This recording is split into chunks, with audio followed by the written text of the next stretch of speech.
Thanks to Richard for the invitation to speak today, and it's great to see such a mix of different institutes here as well. That's fantastic, and my own colleagues from ATU. So, as was mentioned there, I took up a role last September as a policy advisor on education for sustainable development with the HEA. And what's interesting about that is lots of facets to it, but ultimately what it's trying to do is cultivate and nurture a collaborative approach to this, with all the institutes working together, which probably traditionally we haven't been doing. And what first thing we did was set up a community of practice, and we have representatives from the University of Galway, Alma and Elizabeth on that, and representatives from every university in Ireland and Northern Ireland with Queen's and Ulster, and the private institutions as well. So that's creating a space where people can come together, much like today, and share what they're doing, so that we take this sort of collaborative approach.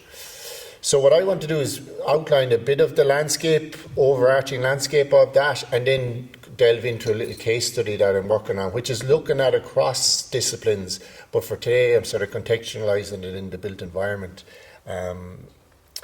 context. So we do have a national strategy, as many of you are aware, and it's really good actually from an international perspective, and it has sort of priority action areas there, and there's been lots of work on building capacity of educators over the last couple of years through the National Forum Open Courses, collaborating with colleagues who are here today from TU Dublin, UCC, DCU, CSU and so on. So that's been a fantastic initiative. But ultimately the strategy looks at a holistic approach and a longitudinal approach. So it looks at from preschool all the way up to higher education, adult education and lifelong learning. So it's quite a powerful document. All the institutes have been really busy over the last couple of weeks submitting their progress reports. So there will be a progress report, the second one of this strategy in June, which will be released, and it's really good reading actually to see what's going on across the sector. The definition is important because it sets out the opportunities but also the challenges. Like, it highlights empowerment, it highlights holistic, it highlights transformational, and they're easy to say but can be really difficult to do. But this UNESCO definition grounds everything that we try and do when you're looking at it. And when I sort of came into the role, the idea of sort of framing this, how do we frame this for engagement across the university sector and others? And, Plymouth University had developed a 4 Cs model. So we sort of borrowed that and added a couple other Cs onto it to a 6 Cs model. But it's looking at this holistic approach. And the most important C there is the one in the middle, is care. And this is caring for our students, for ourselves, our communities, our environment and others. And the reason why we're using this language is because people, as Laura mentioned there, understand care. Like, they've either cared for someone or have been cared for at some stage in their lives. So we think it is sort of resonated with people. But we're looking at all the opportunities in this sort of holistic mix of how we can sort of pull things together. And there's fantastic work going on everywhere across universities on this, but maybe they're not all being pulled together into one offering. We have, competency frameworks, and I'm just naming just two here, the Green Com and the UNESCO frameworks, and often people pick one over the other. I tend to see that they're complementary to each other and they overlap to each other. There's lots of really good stuff, and there's publications coming out which is expanding these as well into sort of personal growth and so on. But they are a good framework, and the case study I'm sort of going to present on is going to zone in, if you like, on one of them, which is the futures aspect, because I think engaging with all the universities and seeing what everyone is doing over the last 6 months, I see it as sort of maybe a gap that's there and an opportunity, and actually links to Jamie's question previously, and what Laura was speaking about was what's in the future for our graduates. So are we giving them an opportunity, or are we giving our students an opportunity to engage with this? So from and it's contextualised in an ATU context. So in ATU, like like every university, you have undergraduate programs, you have postgraduate programs, and everyone is doing as much as they can. The curriculum's quite crowded in these fields, maybe over-assessed as well, a little bit as well. But there's lots of stuff going on.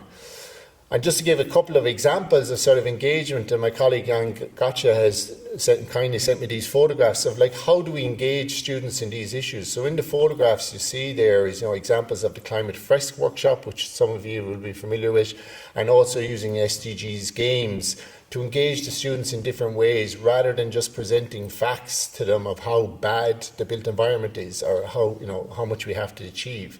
And obviously we have a focus within the department as well, and particularly circular economy, master's programme on that, a research group on it, working quite closely with industry on it, and then we're part of the DASB group. So there's lots going on, but to be truthful, there probably isn't a horizontal and vertical integration across every program that we actually need from a sustainability and SDGs perspective. So what I'm looking at is, potentially how do we use external resources and how do we sort of merge this into sort of a futures aspect. And obviously, as was mentioned with the professional bodies already, there's lots of really good stuff going on out there as well, outside of the classroom walls, if you like. And just to highlight a couple of things, like the CIOB Student Challenge last week, which ATU won, so I had to put that in. They framed it in the SDGs. Like the challenge was a global housing crisis framed within the SDGs. So that's really sort of exciting to see that the students were allowed to engage in that.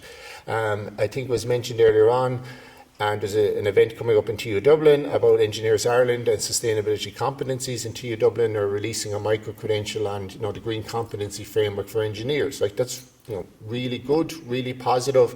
And Engineers Ireland also have a really interesting thing on cities of the future. So all of these issues, we tend to, when we talk about futures, we look at schools more than when we look at higher education. And a lot of the initiatives you'll see internationally focus on schools, and I understand that, but from an educational perspective, is there a way to embed it within the curriculum?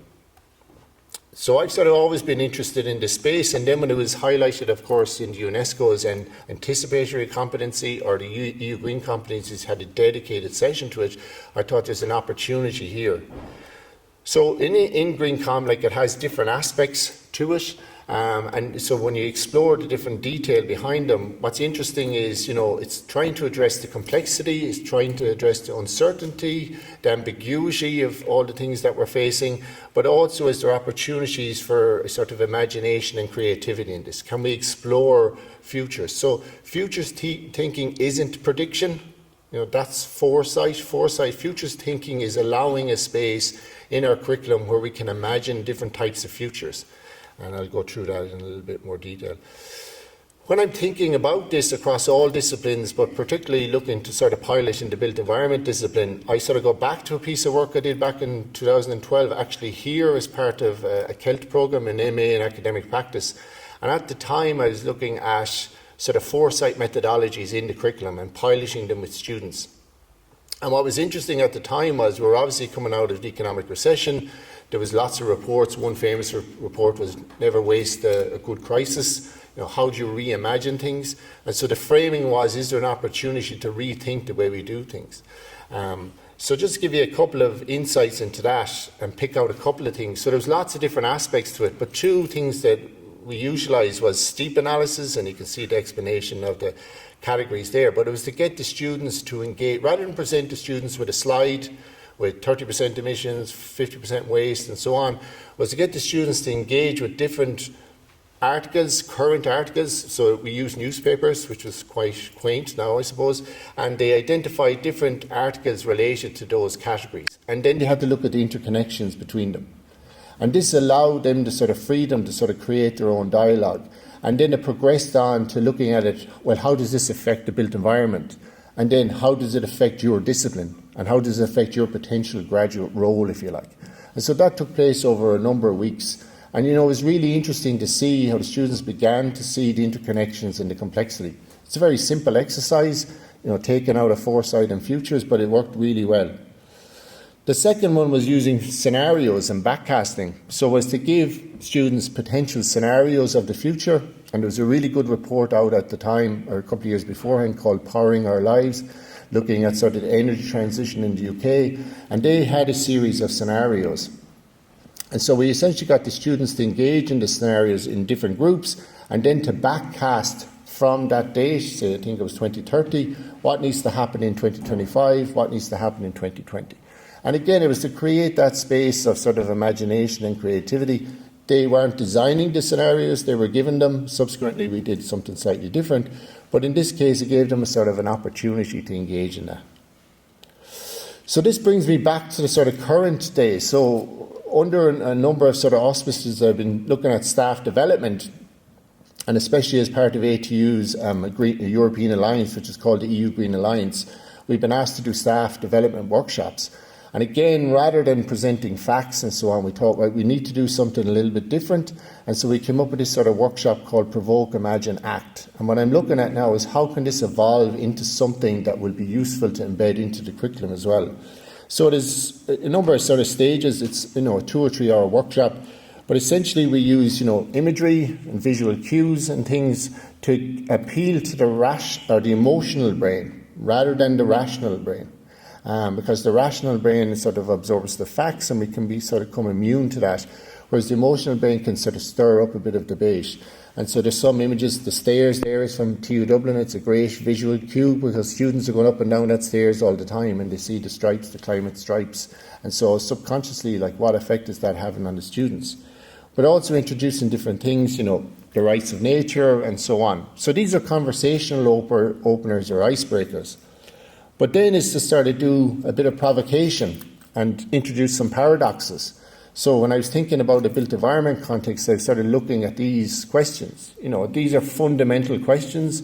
How do we solve housing and homelessness? By using less materials. Why is waste still acceptable in our industry?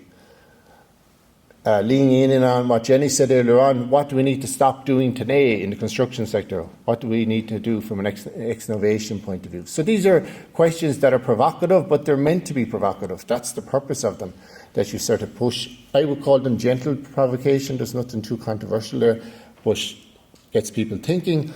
And then you move towards, well, how does this impact the way you look at the future? And there's lots of different tools available out there for looking at futures thinking. I like their futures cone a lot because it gives you all of these different options, but I particularly like the preposterous impossible because that's where the imagination and the creativity comes in. We can sort of frame the other ones, the plausible, the probable, and sometimes they sort of lean into dystopian views of what potentially the future could be. So it gives that range of different thought processes that you can look at. And a lot of the narrative can be quite dystopian, so you sort of flip it into sort of this mix between utopian and dystopian. And it's interesting in lots of different disciplines, especially humanities and social sciences, particularly in geography and so on. They've sort of engaged with this, but it doesn't seem to be there as much. It's always sort of a technocratic solution to it, rather than the more sort of rounded education that was mentioned earlier on. But what it does with the feedback from the staff doing this is it clearly identifies the importance of inter and transdisciplinarity. First of all, it also clearly identifies, well, not clearly, but it does highlight unintended consequences. So a solution that I think as an engineer or as a computer scientist that would be a really good solution might have a whole host of unintended consequences. And to introduce that and allow that to happen. And of course, the global north, Western utopia could be a dystopia to someone else in the global south.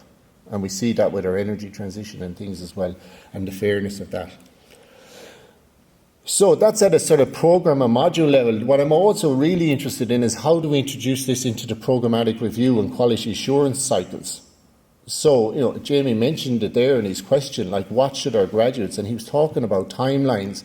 And usually the program cycles are 5 years, but then if a student is in the education system, if they go up to PhD, it could be from 3 to 8 years. And we're supposed to be looking 5 years ahead of ourselves. So you're looking at a sort of 15-year cycle, which I don't think we're really engaging with. So can we introduce this methodology into program review teams looking at programmatic reviews? What does tourism look like in 2040? What does the built environment sector look in 2040? You're not going to be able to predict, as Laura said, but you're going to be able to imagine it and then backcast from that and see, is that meeting our graduate attributes? Is it meeting what we're doing in our content? Is it meeting our assessment? So that's at a sort of higher scale. And this is all sort of work. And there are reports out there, obviously, reaching out to 2040, that are actually really useful to use as a tool for these different exercises.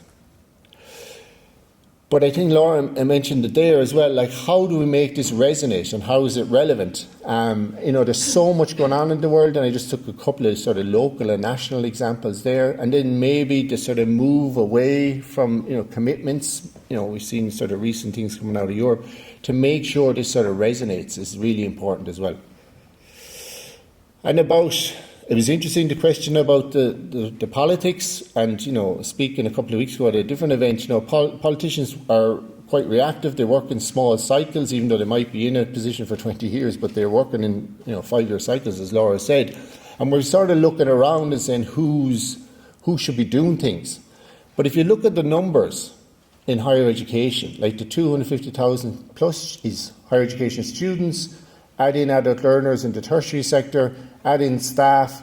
I didn't even try and put a number on research partners, industry partners and communities. Add all that up. Add in our primary and secondary school students, and the answer is hiding in plain sight. It's us. It's the education system from preschool all the way up. No one else has this sort of numbers to sort of mobilise and collaborate on this. So this is really important that we sort of recognise this. And then last couple of things, the narrative, and I was at an event a couple of weeks ago where this was sort of presented to transition year students, and it's frightening for them to be telling a 15 or 16-year-old this is potentially your future. So do we sort of not shy away from the facts, but we contextualise it? A child starting school in 2020 is potentially going to be in the education system if they go through to higher education for 20 years. So while this sort of projection to a dystopia is happening, the education system is still going on. If you're a teacher or a lecturer who started in 2020, you could be there for 30 or 40 years. So, we can all do something about this to prevent these sort of projections. And then the last couple of things just to highlight, as part of the role in the HEA, we launched an Education for Sustainable Development Spotlight series, and it's going to be running till the end of October. Each week a different institution will be spotlighted on their ESD practice. So tomorrow we've UCC, next week we've University of Galway, and it's all being recorded and curated. But the range of what's going on is phenomenal across every discipline. So that's going to be a really good resource. And finally, I put this picture up because I read an article a number of years ago about Mr. Zuckerberg and unintended consequences of what was happening with Facebook and all the different things. And the author who wrote the article said it was a failure of education. And that sort of stuck with me. And what he meant was he didn't have a rounded education. He had a very linear, as Laura mentioned, focused. He didn't have that rounder sense. So, we're seeing this to come into fruition now with the tech bros and everyone else. And, if anyone wants to refer back to someone who looks at the antithesis of this, is, Professor Orr has been saying this for a number of years. And I usually finish sort of workshops with this, but I'm sort of re-evaluating this. I like this phrase by Gaston Berger about to disturb the present, but the present is already disturbed. So we might have to sort of frame that. But it's an interesting sort of concept. So the last thing, and I'm sure they'll be sharing the slides and so on, the links to the Spotlight series. There's an open call for case studies, an open call for educational resources, and a couple of papers there if you're of interest. So thanks very much.